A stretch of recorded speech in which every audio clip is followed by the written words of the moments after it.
Hello and good morning to everyone. Today we are starting another new chapter, that is chapter number 16, Rural Development and Employment Guarantee Scheme. So in this chapter we are going to study कि employment guarantee scheme होती क्या है और कैसे ये help करती है हमारे इंडिया के रूरल यानी कि विलेज के डेवलपमेंट में. So we shall learn in this chapter about the need of the national rural employment guarantee scheme जो गवर्नमेंट ने लॉन्च करी है. देखिए, एम्प्लॉयमेंट का मतलब होता है रोज़गार, काम देना किसी को. और जैसा कि आप लोग जानते हैं कि अनएम्प्लॉयमेंट जो है, बेरोज़गारी इंडिया की एक बहुत बड़ी प्रॉब्लम है. तो उस प्रॉब्लम को सॉल्व करने के लिए गवर्नमेंट ने क्या क्या स्टेप्स लिए. ये जो गारंटी स्कीम है कि लोगों को गारंटी दी जाएगी एम्प्लॉयमेंट की, ये स्कीम क्या है ये देखेंगे हम लोग. Objectives of the national rural employment guarantee scheme, इस स्कीम के जो ऑब्जेक्टिव्स हैं वो क्या है. कैरेक्टरिस्टिक्स देखेंगे स्कीम के हम लोग. स्पेशल फीचर्स क्या है इस स्कीम के. And next we will see works taken up under the scheme. Okay, and the last importance of the national rural employment guarantee scheme, ये सब देखने वाले हैं. तो ये पूरा चैप्टर जो आप देख सकते हैं, पूरा चैप्टर बेस्ड है आपका एम्प्लॉयमेंट गारंटी स्कीम्स के ऊपर. सो पहले स्टार्ट करते हैं. बहुत ही बढ़िया कोट है जो कि गांधी जी का कोट है. Gandhi ji said many things about the villages of India. We shall ponder over certain things here. Firstly, real Indian lives in villages and not in the cities. तो पहले गांधी जी ने बात करी कि रियल जो इंडिया है वो विलेजेस में रहता है, क्योंकि इनकी बात का एक फैक्ट भी है कि there are around 6 lakh villages in India. India में जो है लगभग 6 लाख के आधा विलेजेस हैं और इंडिया की अराउंड 55 to 60% पॉपुलेशन आज भी जो है वो स्टेट्स के अंदर रहती है. तो अगर विलेज स्टेट्स कह रहा हूँ, सॉरी, 55 to 60% पॉपुलेशन इंडिया की जो है विलेजेस के अंदर रहती है. सो विलेजेस अगर ग्रो करेंगे इंडिया के, तो इंडिया ग्रो करेगा. Second, if the villages are harmed India will suffer. और अगर विलेजेस को कोई नुकसान होगा तो इंडिया को नुकसान होगा. Real India lives in 7 lakh villages of India. 7 lakh लिख दिया, आई थिंक 6-7 लाख, ओके, कोई फिक्स नंबर नहीं है.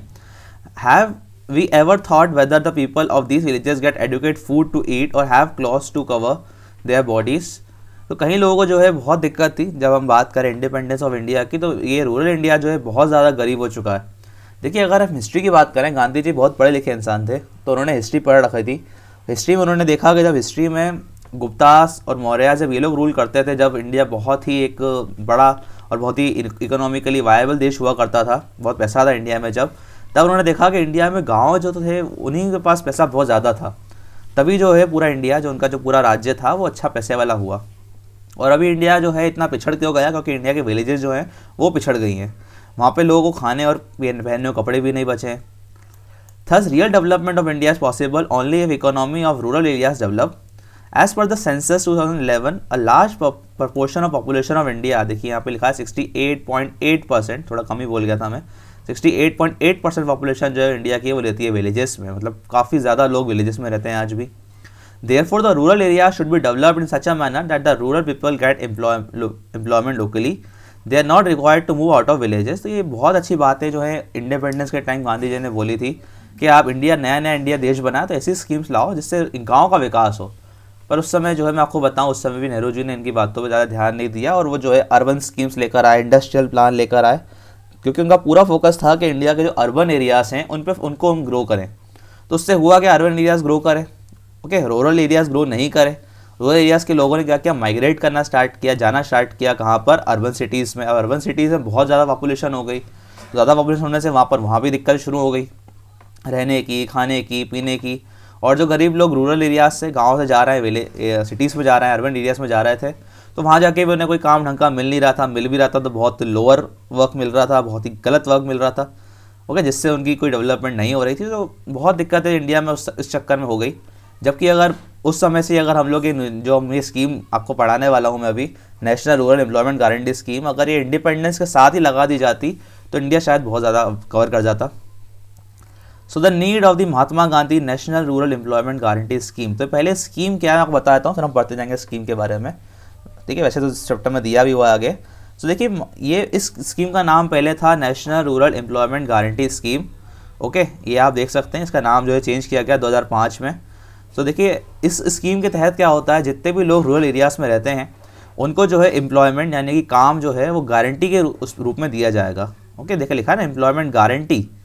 ओके, क्योंकि देखो, अगर लोगों को काम ही नहीं मिलेगा तो लोगों का पैसा नहीं होगा लोगों के पास, तो लोग अपनी ज़रूरतें पूरी नहीं कर पाएंगे. बट अगर लोगों को काम मिलने लगेगा, वो भी गारंटी काम, कि भैया आपको गवर्नमेंट काम दे रही है, गारंटीड काम दे रही है, गारंटीड आपको इतना इतना रुपया देगी उस काम करने का, तो आप अपने ऊपर खर्च भी कर पाएंगे, अपने डेवलपमेंट में भी आगे बढ़ पाएंगे।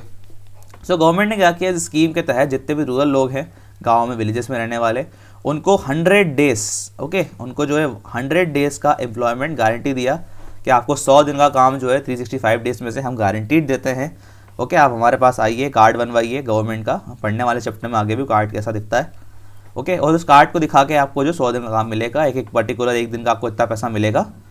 ओके, तो इस स्कीम को बोलते हैं ना national rural employment guarantee scheme. तो ये बहुत ही अच्छी स्कीम थी, ये बहुत ही, मैं बोलूँगा, इंडिया की one of the best scheme है गवर्नमेंट की आज तक, क्योंकि इससे बहुत लोगों को रोज़गार मिला, बहुत लोगों को जो है काम करने का काम मिला, जो कि बहुत बड़ी एक दिक्कत है इंडिया की।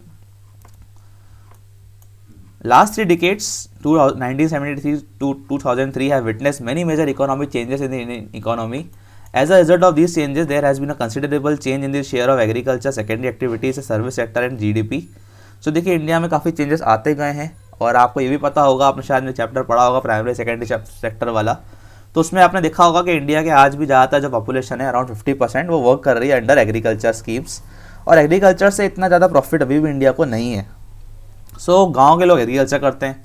एग्रीकल्चर में देखिए नुकसान भी बहुत होने के चांसेस हैं, और क्योंकि एग्रीकल्चर जो है पूरी डिपेंड होती है नेचर के ऊपर। नेचर में अगर रेनफॉल नहीं हुई, ज़्यादा धूप आ गई, मतलब कुछ भी हुआ, कीड़े खा गए, कीड़े लग गया खेत को, तो बहुत नुकसान होता है।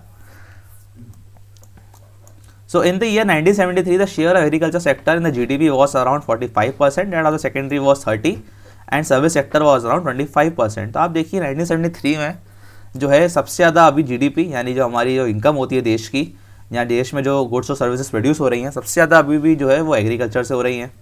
पर आप देखते जाएंगे धीरे धीरे एग्रीकल्चर से जो इनकम है वो देश की कम होने लग गई, और ये इंडस्ट्रीज़ तो लगभग नॉर्मल रही, 30 के आसपास ही रहा, पर ये जो सर्विस सेक्टर है इंडिया का, ये बहुत ज़्यादा बढ़ने लग गया। ओके, इंडिया के लोग जो है वो नौकरी के प्रति, यानी कि सर्विस सेक्टर के प्रति, सर्विसेज में जो है ज़्यादा बढ़ती होने लग गए, और सर्विस सेक्टर जो है बहुत ज़्यादा इंडिया का बहुत अच्छा ग्रोथ भी दे रहा था इंडिया को। तो इसीलिए national rural employment guarantee scheme लाई गई कि अगर इंडिया का सर्विस सेक्टर अच्छा ग्रो कर रहा है तो और अच्छा ग्रो करे। ओके, वही बात यहाँ पे लिखी गई है। Therefore if some of the man power is diverted from agriculture to other sectors, agriculture production will remain unaffected. तो ये बात देखी गई। देखिए हो क्या रहा है, आपको समझाता हूँ फटाफट यहाँ पर क्या बोलना चाह रहा है। बहुत ही बढ़िया चीज़ यहाँ पे लिखी गई है। देखिए एग्रीकल्चर की बात की जाए, ठीक है, एग्रीकल्चर सेक्टर की, तो एग्रीकल्चर सेक्टर में इंडिया के 50% के आसपास लोग जो है वो काम करते थे, और इंडिया की टोटल इनकम का ये प्रोड्यूस कर रहे थे अराउंड 35%। सो बोला ये जा रहा था कि अगर 35% इनकम प्रोड्यूस कर रहा है, तो मतलब इसमें से अगर 15% लोग कम भी हो गए तो भी इसको इतना फ़र्क नहीं पड़ेगा। क्यों नहीं पड़ेगा? क्योंकि देखिए मान लीजिए एक लैंड है पीस का, इस पर एग्रीकल्चर करने के लिए 2 लोग चाहिए, फैमिली में 8 लोग हैं, तो 8 के 8 लोग जो है एम्प्लॉयमेंट है इस लैंड के ऊपर, पर चाहिए कितने? 2 लोग। तो इस 8 में से अगर 6 लोगों को हम कुछ और काम दे दें कि आप आइए इंडस्ट्रीज में वर्क करिए, आप जो है नेशनल रूरल एम्प्लॉयमेंट गारंटी के अंडर वर्क करिए, तो ये 6 लोगों की इनकम और एक्स्ट्रा मिल जाएगी कंट्री को और इन लोगों को भी। ओके, इस तरीके से इस चीज़ को जो है करा गया, ये स्कीम चालू करी गई।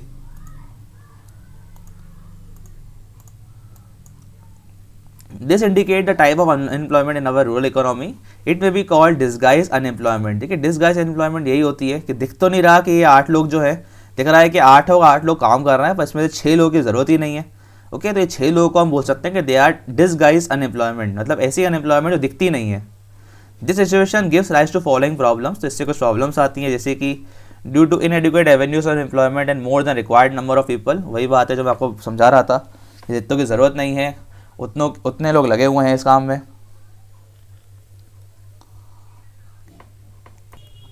ओके, तो ये आप और देख सकते हैं इससे दिक्कतें क्या क्या है।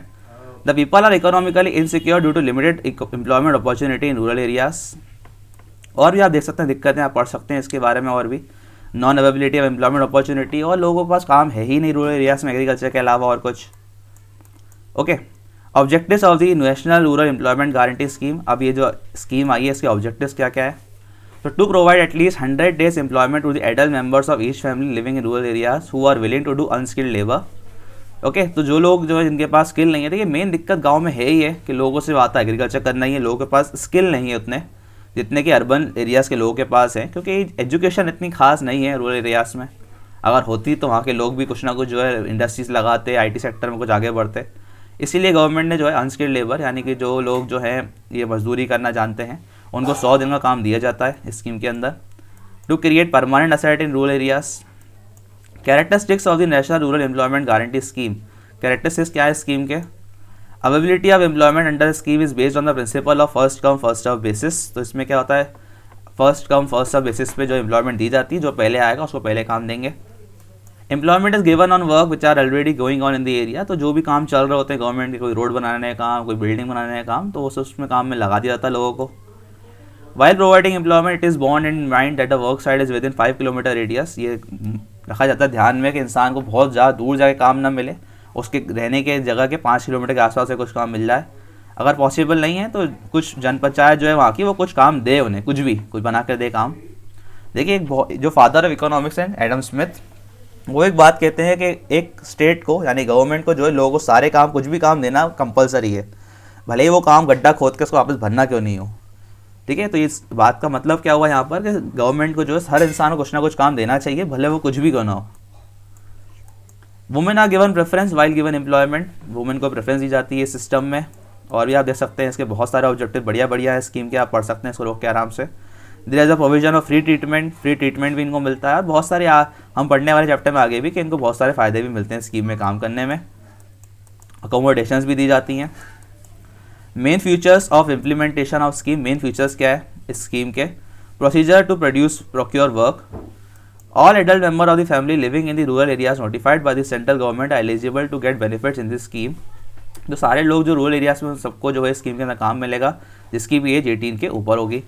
Under the scheme a family shall be eligible to get work for 100 days इन 1 financial year according to availability of work. The 100 days may be divided among all the adult of the family. तो ये जो work है वो पूरे adult लोगों में बढ़ जाता है। एडल्ट लोग जितने भी होते हैं फैमिली के उनमें डिवाइड हो जाता है ये वर्क, उन सबको वर्क मिलता है इसके अंदर।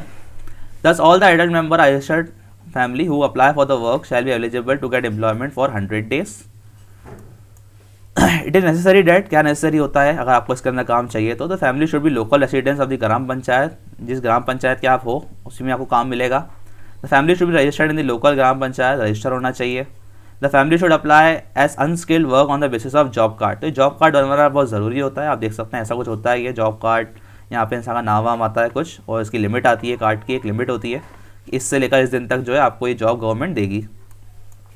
जॉब कार्ड के बारे में बताया गया। फिर job card issued to registered family, जो भी रजिस्टर्ड फैमिली होती है ग्राम पंचायत में उनको रजिस्टर किया जाता है। वैलिड होता है ये 5 साल के लिए from the date of issue. तो 1 साल में 100 दिन काम देती है, 5 साल में 500 दिन काम। ये बार बार रिन्यू हो सकता है। ओके, एक्सपायरी होने के बाद फिर से रिन्यू करवा सकते हैं इसको आप। Job card issued on the basis of BPL सर्वे, जो बिलो पॉवर्टी लाइन होता है उन्हीं लोगों को काम दिया जाता है ये। The gram panchayat is competent to make any changes in the job card. कोई भी चेंज चाहती है तो वो ग्राम पंचायत ही करेगी। If the card is lost और mutilated a new card can be obtained on payment of prescribe fees. अगर घूम जाता है, ख़राब हो जाता है तो फिर थोड़ी बहुत पैसे 10-15 रुपये लेके फिर से बना देते हैं ये। Facilities provided on work side, काम करते करते भी कुछ फैसिलिटीज़ मिलती हैं जो लोग काम करते हैं। देखिए गवर्नमेंट काम दे रही है तो ऐसा गलत काम तो नहीं देगी। सेफ ड्रिंकिंग वाटर और शेल्टर मिलता है इन्हें। फर्स्ट एड फैसिलिटीज़ मिलती हैं। इफ़ देयर आर 5 और more children below 6 years of age, working women के साथ अगर काम कर रहे हैं तो उनकी भी थोड़ी सी जो है देखभाल करी जाएगी, क्योंकि बहुत सारी लेडीज़ जो होती हैं, अब देखो वुमेन को भी वर्क करना ही पड़ता है। आपने भी देखा होगा बहुत सारी वुमेन अगर रोड बनाने आती हैं आपके आसपास, जब रोड बन रहा होता है तो अपने छोटे छोटे बच्चों को भी वो ले आती हैं साथ में, जो कि गलत भी है। और पर क्या करें। अनएम्प्लॉयमेंट अलाउंस भी मिलता है यहाँ पे लोगों को। If a person doesn't get work within 15 days of the date of application, अगर 15 दिन के अंदर एप्लीकेशन देने के बाद उन्हें काम नहीं मिलता तो उन्हें जो है अलाउंस दिया जाता है, कुछ ऐसा भुगतान किया जाता है पैसे का। But the aggregate amount of employment allowance and the minimum wages already paid to the family will not exceed amount which is equal to 100 days minimum wages. मतलब 100 दिन में मान लीजिए उन्हें अगर मान लीजिए 300 रुपये दिन का मिलता है तो 300 × 100 30,000 रुपये उन्हें साल में देने ही हैं, भले वो अलाउंस के रूप में दिए जाएँ, कैसे भी दिए जाएँ, गवर्नमेंट को देने ही होते हैं उन्हें।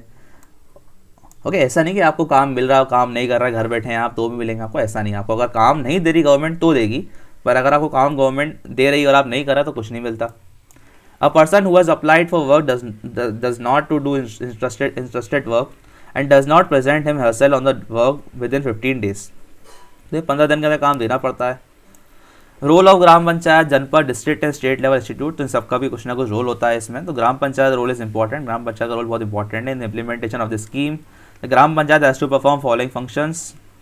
ग्राम पंचायत का फंक्शन करना होता है। पहला फंक्शन जॉब कार्ड बना के देना लोगों को, दूसरा ये जॉब कार्ड के बाद लोगों को एम्प्लॉयमेंट देना, तीसरा क्या है to prepare proposals of work, लोगों के प्रपोजल्स बनाना वर्क के लिए, कौन काम करना चाहता है कौन कौन नहीं चाहता, to get estimate of propose work, कितना काम ज़रूरी है, कितने लोग चाहिए पर्टिकुलर हर जगह पे काम करने के लिए, सब इंजीनियर्स के साथ मिलकर डिस्कस करना वो चीज़ें। और भी आप देख सकते हैं यहाँ पर द जनपद और zila panchayat play an important role in formulation and implementation of schemes. These panchayat play a role in the supervision of the works. The collector of the district accord administrative approval into the scheme formulated for the district and get the evaluation of the work done. तो ये सब जो है work का ध्यान रखते हैं district collectors और ये सब जो लोग जो होते हैं स्कीम से चल रही है नहीं चल रही है। यहाँ ऐसा भी नहीं हो रहा कि ऐसा तो नहीं हो रहा कि यार ये लोग गारंटी लेकर आए काम की, ये कुछ काम ही नहीं कर रहा है। ओके, ये सब चीज़ें भी देखनी होती हैं वहाँ के कलेक्टर को। At the state level the state employment guarantee council have been constituted. State level पे एक काउंसिल बना दी गई है, state employment guarantee council, supervise करने के लिए इन सब चीज़ों को। It also does licensing with the central employment guarantee council. The responsibility of implementation of the national rural employment guarantee scheme in the state has been entrusted to the panchayat rural development department. तो rural की सब department बनाए गए बहुत सारे ताकि scheme अच्छे से चलती रहे। तभी मैं बोल रहा था कि ये scheme one of the best scheme है गवर्नमेंट की, क्योंकि गवर्नमेंट ने जो इतने सारे काउंसिल बना रखे हैं स्टेट लेवल पे पंचायत लेवल पे कि लोगों को काम मिलता ही है, अच्छा काम मिलता है। For the success of this any scheme और the project it's audit is very important. Audit मतलब उसकी खाता वाता बनाया जाए उसके कि लोगों को कैसा काम गया, कितने लोगों को पैसे पहुँचे। सो audit is a process under which checking is carried out of the work scheme implemented and expenditure incurred on it. In the social audit of the work taken up under the National Rural Employment Guarantee Scheme, details of the work undertaken, expenditure incurred on them, labor employment and material used on the work is given. तो लोगों को काम वाम दिया जाता है scheme के अंदर। आगे हम देखते हैं स्कीम में और क्या है। ठीक है, स्कीम के यहाँ पर एक दो पॉइंट्स थोड़े से मिड प्रिंट है इस बुक में। ठीक है, हम थर्ड पॉइंट से देख लेते हैं क्या बोल रहा है। It helps in realising of responsibility. इस स्कीम के कैरेक्टरिस्टिक्स क्या है। देखिए, आप कैरेक्टरिस्टिक्स तो आप खुद भी लिख सकते हैं इस स्कीम के बहुत सारे। आप खुद सोचिए, आपको काम मिल रहा है 100 दिन का, आपको पैसे मिल रहे हैं कुछ गवर्नमेंट से, तो इस पैसे से क्या होगा, आपकी इनकम बढ़ेगी पहली बात, आपका डेवलपमेंट होगा रूरल एरियाज़ का दूसरी बात। ओके, और इसमें वुमेंस का खास ध्यान रखा जा रहा था, वुमेंस का एम्पावरमेंट होगा इस स्कीम से। वुमेंस का एम्पावरमेंट हो रहा है तो चिल्ड्रंस का एम्पावरमेंट होगा, चिल्ड्रंस का एम्पावरमेंट होगा तो चिल्ड्रंस को वुमेंस क्या करवाएंगे, एजुकेट करवाएंगी, तो लिटरेसी रेट बढ़ेगा इंडिया का।